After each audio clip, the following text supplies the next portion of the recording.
성경의 궁극적인 저자는 한 하나님이십니다. 전도서 12장 11절에는 지혜자들의 말씀들은 찌르는 채찍들 같고 회중의 스승들의 말씀들은 잘 박힌 못 같으니 다 한 목자가 주신 바니라 라고 말씀하고 있습니다. 지혜자들 그리고 가르치는 사람들 여러 사람이지요. A라는 분이 가르치고 B라는 분이 가르치고 C라는 분이 가르치고 여러분들이 가르쳤지만 그들이 가르치고 전했던 말씀은 다 한 목자가 주신 말씀이라는 겁니다. 성경 전체의 가르침이 다 누가 주었던 하나님의 말씀이라는 말씀이고요. 또 히브리서 1장 1절에는 옛적의 선지자들을 통하여 여러 부분과 여러 모양으로 우리 조상들에게 말씀하신 하나님이라고 말씀하고 있습니다. 구약시대에 예레미야가 말했고 이사야가 말했고 에스겔이 말했고 다니엘이 말했고 많은 선지자들이 말했지만 그리고 그들이 말했던 부분은 여러 부분에 대하여 그리고 또 그 방법도 여러 모양으로 말했지만 사실은 궁극적으로 그 선지자들을 통하여 말씀하신 분은 하나님이시다라고 성경의 궁극적인 저자가 하나님 한 분이시다라는 것을 히브리서의 1장 1절 히브리서를 시작하는 말이 말씀하고 있습니다. 구약의 모세가 창세기를 기록할 때부터 신약의 요한이 요한계시록을 기록할 때까지의 기간이 대략 1600년간의 기간입니다.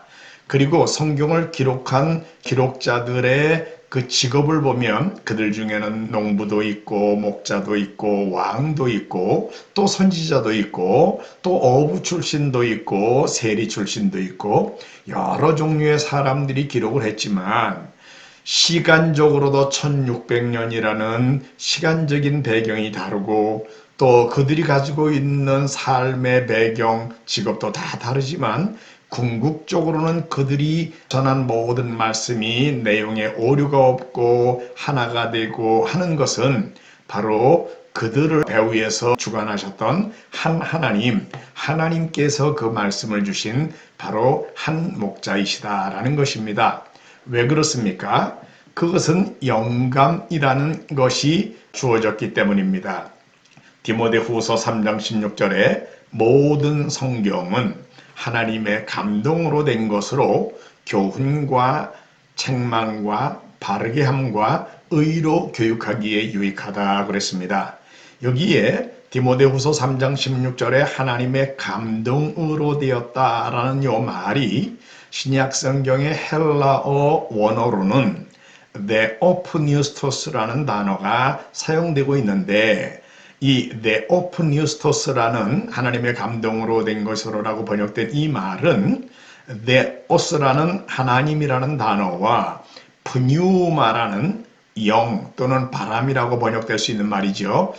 이 네오스 하나님과 프뉴마 바람 이것이 합쳐져서 만들어진 말로 하나님이 바람을 후 불어넣어 가지고 생기를 불어넣어서 된 말씀이라는 뜻입니다. 그러니까 모든 성경은 하나님이 생기를 불어넣어서 만들어진 것이다 라는 것이지요. 우리가 하나님이 생기를 불어넣으셨다 그러면은 생각나는 구절이 창세기 2장 7절입니다. 여호와 하나님이 땅의 흙으로 사람을 지으시고 생기를 그 코에 불어넣으시니 사람이 생명이 된지라 그랬습니다. 본래 창세기에 하나님이 사람을 처음 창조하실 때에 흙으로 사람을 빚으사 그 코에 생기를 불어넣으신 주 하나님 그러지 않았습니까? 하나님이 본래 사람을 흙으로 지으셨습니다. 그런데 그때까지는 아직 생기가 없어요. 생명이 없어요. 그러나 하나님이 그 코에 생기를 후 하고 불어넣으셨을 때에 생명, 살아있는 존재가 living being이 됐다라고 말하지 않습니까? 성경 하나님의 말씀도 역시 마찬가지입니다. 하나님이 하나님의 생기를 후 불어넣어서 주신 말씀이기 때문에 이 하나님의 말씀은 이제 보통 우리가 가지고 있는 다른 글들하고는 달라서 살아있고 운동력이 있고 이런 영감된 말씀이 된 것입니다. 영감의 결과로 하나님의 말씀은 살았고 운동력이 있다 그랬습니다. 히브리서 4장 12절에는 하나님의 말씀은 살았고 운동력이 있다, 활력이 있어 좌우의 날선 어떤 검보다도 예리하여 혼과 영과 및 관절과 골수를 찔러 쪼개기까지 하며 또 마음의 생각과 뜻을 판단하나니 그랬습니다. 이렇게 혼과 영 그리고 또 관절과 골수를 쪼개기까지 할 정도로 살아있고 능력 있는 활기 있는 말씀이라는 거지요. 그래서 에베소서 6장 17절은 성령의 검 곧 하나님의 말씀을 가지라. 하나님의 말씀은 성령께서 쓰시는 성령의 검이다 라고 말씀하고 있고 그 능력에 대해서는 예레미야서 23장 29절에 여호와의 말씀이니라 하나님이 말씀하시는 거예요. 내 말이 불 같지 아니하냐 바위를 쳐서 부스러뜨리는 방망이 같지 아니하냐. 하나님의 말씀은 이렇게 불 같고 바위를 깨뜨리는 방망이 같은 능력이 있다고 했는데 바로 이 성경이 영감된 말씀이기 때문에 이런 불과 같고 방망이 같은 능력이 있는 말씀이 된 것입니다. 그 영감의 결과로 두 번째로 성경은 오류가 없습니다. 성경의 무오성을 가르치는 말씀이지요. 예수님이 누가복음 16장 17절에 이렇게 말씀하십니다. 율법의 한 획이 떨어짐보다 천지가 없어짐이 쉬우리라 그러셨습니다. 히브리어의 알파벳 중에 요드라는 아주 조그만 글씨 하나 있습니다. 콤마처럼 생겼지요. 바로 그거 하나가 떨어지는 것이 천지가 없어지는 것보다 더 쉽겠다. 그러니까 하나님의 말씀이 얼마나 완벽한 무게가 있는 말씀인가 하는 것을 보여주지요.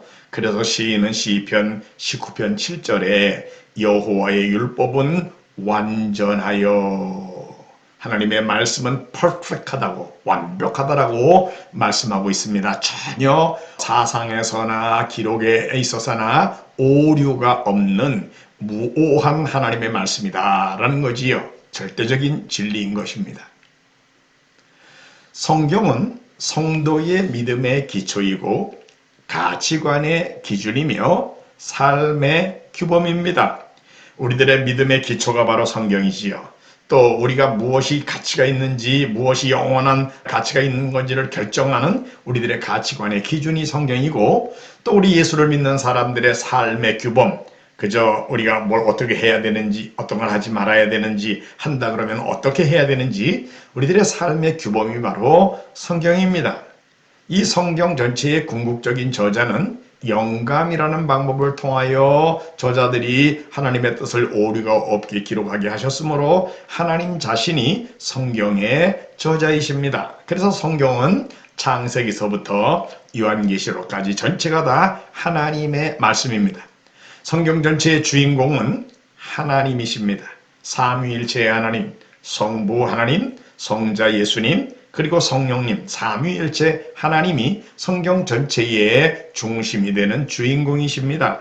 그리고 성경이 설명하고 있는 하나님은 우주 만물을 창조하신 창조주이시며 모든 것을 지금도 주권적으로 가지고 통치하시는 통치자, 섭리주이시며 그리고 우리를 구원하시는 구원자로서의 하나님인 것을 성경은 분명히 설명하고 있습니다. 그래서 하나님의 말씀으로서의 이 성경, 이거는 그저 이야기 모음집이 아닙니다. 이거는 분명한 주제가 있는 하나님께서 목적이 있어서 이 많은 저자들을 통해서 기록하게 하신 그런 주제가 있는 말씀인데 그러면 성경의 중심 주제가 무엇입니까? 이것부터 우리가 오늘 같이 상고해 보겠습니다. 성경의 주인공과 중심 주제를 우리는 누가복음 24장 44절부터 48절에 나와 있는 예수님의 말씀 속에서 발견할 수 있습니다. 부활하시던 날 저녁에 제자들은 유대인들을 두려워하여 흩어지지 못하고 다 한 곳에 모여 있습니다. 그때의 그 가운데 예수님께서 오셨습니다. 예수님께서 그들에게 평강이 너희들에게 있을지어다 이런 마음을 안정시켜 주시는 인사 말씀을 먼저 하셨고요. 그 다음에 제자들에게 너희들 중에 뭐 먹을 것이 없느냐 물으셔서 구운 생선 한 토막을 받아가지고 제자들이 보는 데서 잡수셨습니다. 예수님이 육체를 가지신 몸으로 부활하신 것을 분명하게 제자들에게 보여주신 거지요. 그리고는 그 다음부터 하시는 말씀이 누가복음 24장 44절부터 기록되어 있는데 누가복음 24장 44절에 이렇게 말씀합니다. 또 이르시되 내가 너희와 함께 있을 때에 너희에게 말한 바, 내가 너희와 지난 공생의 기간 동안 대략 3년간이지요. 갈릴리 바닷가에서 제자들을 부르실 때부터 예수님 십자가에 달리실 때까지 내가 너희와 함께 있을 때에 너희들에게 이미 말한 내용이다. 그 내용을 지금 다시 복습시켜서 말씀하시는 겁니다. 곧 모세의 율법과 선지자의 글과 시편에 예수님께서 지난 공생의 기간 동안 제자들과 함께 있을 때에 가르치셨던 말씀, 하셨던 말씀의 중심 내용은 모세의 율법, 선지자들의 글, 그리고 시편의 내용이라는 거예요. 모세의 율법 뭘 가르칩니까? 모세 오경을 가르칩니다. 창세기, 출애굽기, 레위기, 민수기, 신명기, 모세 율법과 선지자의 글과 선지자의 글, 구약에 그저 우리가 일반적으로 역사서라고 말하는 여호수아, 사사기, 룻기, 사무엘상하, 열왕기상하, 역대상하, 에스라, 느헤미야, 에스더서 다 선지자들의 글입니다. 또 선지서들 이사야, 예레미야, 에스겔, 다니엘, 호세아, 요엘, 아모스 계속해서 말라기서에 이르기까지 모든 것이 다 선지자들의 글입니다. 그 다음에 다시 시가서가 있지요. 욥기, 시편, 잠언, 전도, 아가서 이것을 가르치는 말씀입니다. 그러니까 예수님은 모세의 율법과 선지자의 글과 시편에 하셨지만 한마디로 다 묶으면 구약성경 전체를 가르치는 말씀입니다. 거기에 나를 가리켜 기록된 모든 것이 이루어져야 하리라 한 말이 이것이라 하셨다. 예수님께서는 그 구약의 모세율법 선지자의 글 시편이 전체가 다 나를 가리켜 예수님을 가리켜 기록된 말씀이라고 말씀하셨습니다. 요한복음 5장 39절에 예수님이 너희가 성경에서 영생을 얻는 줄 생각하고 성경을 연구하거니와 이 성경이 곧 내게 대하여 증언하는 것이니라 라고 말씀하셨습니다. 예수님이 유대인들 앞에서 말씀하실 때의 성경은 아직 신약 성경은 기록되기 전입니다. 그러니까 구약 성경을 가르치는 말씀인데 이 유대인들이 영생을 얻기 위해서 하나님의 말씀 구약 성경을 연구했다는 겁니다. 그런데 예수님에 의하면 이 성경, 구약 성경 전체가 다 내게 대하여, 여기서 나, 말씀하시는 분, 나가 누구지요? 바로 예수님입니다. 예수님에 대하여 증언하는 말씀이 구약성경의 중심 내용이다라는 것입니다. 구약성경 전체를 어우러서 중심이 되는 분은 바로 예수님이다라는 것을 말씀한 거고요. 또 바울이 디모데에게, 믿음의 아들 디모데에게 디모데후서 3장 15절에 이렇게 말씀합니다. 또 어려서부터 성경을 알았나니, 디모데는 어려서부터 외할머니와 어머니에게 성경을 배워가지고 성경을 알았어요. 물론 디모데가 배운 성경은 역시 구약 성경을 가르치지요. 그런데 그 성경은 능히 너로 하여금 그리스도 예수 안에 있는 믿음으로 말미암아 구원에 이르는 지혜가 있게 하느니라. 구원에 이르는 지혜를 갖게 만들어주는 것이 바로 성경인데 어떻게 그 구원에 이르는 지혜가 생깁니까? 그리스도 예수 안에 있는 믿음으로 생긴다고 그랬어요. 근데 이 그리스도 예수 안에 있는 믿음은 어디서 나옵니까? 성경으로부터 알아진 지식으로 예수님이 누군지를 알고 믿음으로 구원에 이른다라고 말씀하신 거지요. 그러니까 한마디로 성경, 구약 성경을 아는 사람은 예수 그리스도에 대하여 듣고 알게 되어 있고 그것을 믿음으로 구원에 이르게 된다라는 것을 분명하게 우리가 여기서 볼 수 있습니다. 예수님께서는 분명하게 모세율법과 선지자의 글과 시편에 나를 가르쳐 기록된 모든 것, 바로 예수님을 가르쳐 기록된 것이라고 말씀을 하셨습니다. 그리고는 그 다음 45절에 이에 그들의 마음을 열어 성경을 깨닫게 하시고, 구약 성경을 깨닫다 알도록 예수님께서 제자들의 마음 문을 열어주셨다는 겁니다. 성경 하나님의 말씀이 조금 이상한 성격을 가지고 있습니다.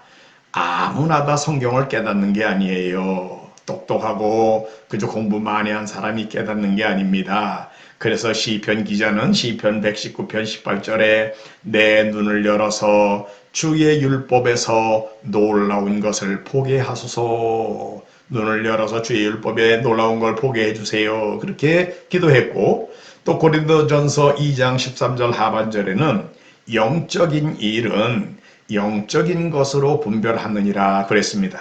세상에서 학문이 많다고 세상 사람들의 지혜로 똑똑하다는 평을 받는 사람이라고 해서 성경을 깨닫는 게 아닙니다. 성경은 주님이 마음문 열어준 사람들, 영적인 눈과 귀를 열어주신 사람들만 깨닫는 겁니다. 그래서 성경은 반복해서 말하지요. 들을 귀 있는 자는 성령이 교회들에게 말씀을 하는 것을 들을지어다. 그러지 않습니까? 예수님의 제자들은 행복합니다. 왜 그래요? 예수님께서 그들의 마음을 열어 성경을 깨달아 알게 해주셨기 때문입니다. 이제 예수님의 제자들이 구약 성경을 분명히 깨달아 알게 되었습니다. 이 구약 성경을 분명히 깨달아 알게 된 바로 이 순간에 예수님께서 구약 성경 전체 모세율법과 선지자율과 시편 이 내용을 46절과 47절 두 절에서 두 개의 중심 주제로 요약을 해주셨습니다. 그 첫 번째 주제가 46절이고요. 또 하나의 주제가 47절입니다. 46절에 또 이르시되 이같이, 여기서 이같이라는 말은 지난 공생의 기간 동안 예수님이 제자들에게 가르쳐 주신 것과 같이, 그런 말이면서 동시에 모세율법과 선지자의 글과 시편에 기록된 것과 같이, 그런 뜻이죠. 이같이 그리스도가 고난을 받고 제3일에 죽은 자 가운데서 살아날 것과, 그런데 바로 모세율법 선지자의 글 시편이 가르치는 게 바로 예수님에 대한 거라고 그랬잖아요. 그런데 예수님의 구체적으로 뭐에 대한 겁니까? 그리스도가 고난을 받고 제3일에 죽은 자 가운데서 살아날 것. 한마디로 46절에 요약된 중심 내용을 보면 그리스도의 고난과 부활, 이렇게 요약할 수 있지요. 그러니까 구약성경 전체의 첫 번째 중심 주제는 그리스도의 고난과 부활이라고 말씀하셨고, 그 다음 절 47절에 이어서 또 그의 이름으로, 여기서 그는 그 앞절에 나오는 그리스도, 고난받고 다시 부활하신 그분이지요. 그의 이름으로 죄사함을 받게 하는 회개가 예루살렘에서 시작하여 모든 족속에게 전파될 것이 기록되었으니, 제 용서받는 회개가 예루살렘에서 시작해가지고 모든 족속에게까지 전파될 것이라고 그랬습니다. 이것이 기록되었다. 어디에요? 모세율법, 선지자의 글, 시편, 구약성경에 기록됐다는 거예요. 한마디로 47절의 중심 내용은 전파되는 것. 어디에? 예루살렘에서 모든 족속에게. 어떤 내용이? 죄사함을 받게 하는 회개. 바로 한마디로 말하면 복음이 예루살렘에서 모든 종족들에게까지 전파되는 것이 구약성경에 기록됐다고 그랬는데, 이렇게 복음이 모든 족속들에게 전파되는 것, 이런 일이 이루어지는 것을 우리는 요즘 우리가 사용하는 단어로 요약을 하면 세계 선교라고 말할 수 있지 않겠습니까? 그러니까 47절은 한마디로 복음이 예루살렘에서 모든 종족들에게 전파되는 세계 선교를 가르치는 거지요. 그러니까 다른 사람들은 구약 성경을 어떻게 볼지 모르지만 우리 예수님에 의하면 구약 성경이 요 두 개의 중심 주제로 이루어졌다는 겁니다. 하나는 그리스도의 고난과 부활이고요. 또 하나는 세계 선교입니다. 그리고는 그 다음 48절에 너희는 이 모든 일의 증인이다. 예수님이 이렇게 말씀하셨습니다. 예수님보다 성경을 더 잘할 사람이 있겠습니까? 세상에서, 전 세계에서 제일 구약 성경을 잘하는 사람이 있다 그러면 그게 누구겠습니까? 아마 어떤 구약 성경을 잘하는 구약학 학자, 세계에서 제일 좋은 신학교의 구약학 주임 교수님쯤 되는 분, 그런 분일는지 모르겠습니다.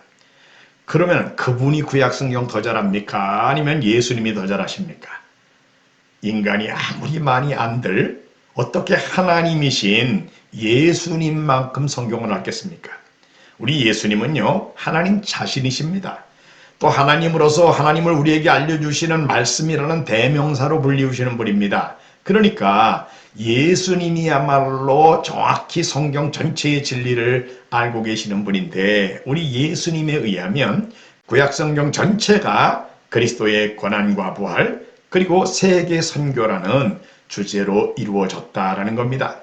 그리고 이어서 예수님은 48절에 너희는 이 모든 일의 증인이라 라고 말씀하십니다.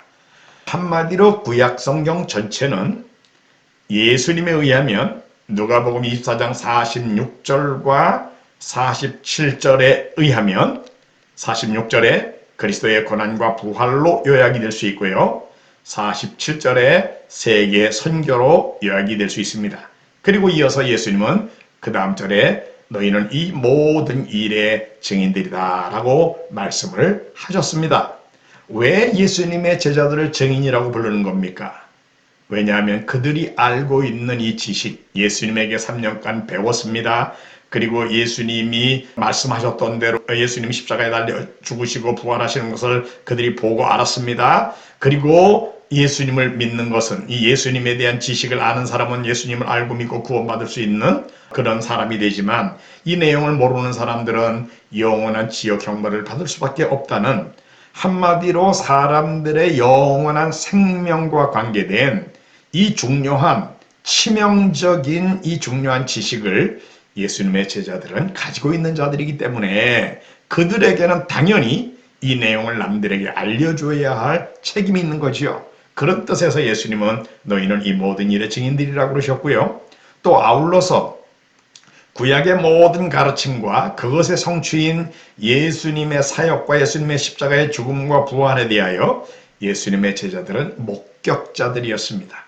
레위기에 의하면 목격자들에게는 증거의 의무가 있습니다. 그러기에 그들은 예수님의 십자가와 부활에 대하여 남들에게 증거하는 의무가 있습니다. 아울러서 예수님이 이 말씀을 하심으로 제자들에게 너희가 해야 될 일은 이 내용을 남들에게 증거하는 거다라는 주님의 명령, 주님의 선교의 위임령이 바로 이렇게 주어지고 있는 것입니다. 그러므로 예수님의 제자들은 예수님의 십자가와 부활에 대하여 세계 모든 나라 모든 사람들에게 이 복음을 전해야 하는 그런 책임을 맡은 자들이 된 것입니다.